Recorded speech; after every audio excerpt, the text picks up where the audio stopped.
કેમ છો guys, welcome back to my new vlog. આજના 11મા મિની વ્લોગમાં તમારું સ્વાગત છે. મારું નામ છે ફરહાન ને રોજની જેમ આવી ગયા છીએ આપણે દુકાને. આ આપણે ડિસ્પ્લે છે ને મારે ડિસ્પ્લે કરવાની છે. ધૂળની બધી તથા આપણે સાફ સફાઈ કરશું અને વચમાં એક ગ્રાહક આવી ગયો તો તેને આપણે કપડાની જોડી આપી દીધી છે. આપણે મળે તમને ડિસ્પ્લે કરીને થોડીક વાર રહીને પાછા.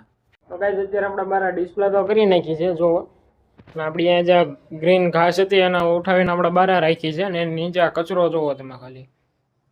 અઠવાડિયાના મહિના દિવસે આપણે સાફ કરતી રહો અને તમારા ઘરે ને તમારી દુકાને હોય તો આવી રીતના અઠવાડિયાના મહિના દિવસે સાફ કરતી રહેવી અને નીચે ધૂળ ને ધુમાવો બધું નીકળે. આપણે મળી તમને સાફ સફાઈ કરીને પાછા. તો કઈ અત્યારે આપણે ગ્રીન ઘાસની હેઠળનો જે ભાગ હતો એ સાફ સૂફ કરી નાખ્યો છે, મસ્ત ચોખ્ખું કરી નાખ્યું છે, પોતું બધું મારી દીધું છે.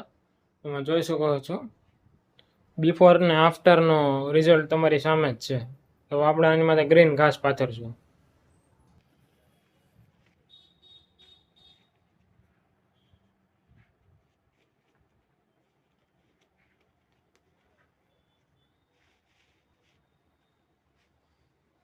આપણે પેલો કટકો પાથરી દીધો છે, બીજો કટકો અહીંયા આવશે. એ કટકો બાર પીડ્યો તો આપણે એની લેતા આવી.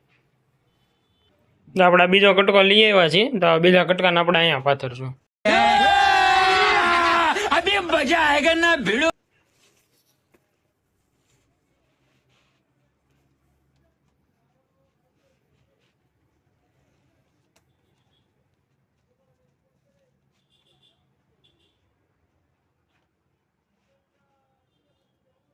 कटको बोल में ऊंधो पथराई गयो था આપણે. सुना क्या? ये भी मेरी गलती है. नहीं भाई मेरी गलती है. नहीं मेरी गलती है. नहीं बाबा नहीं मेरी गलती है. સીધો કરવો આપણે શાની તે.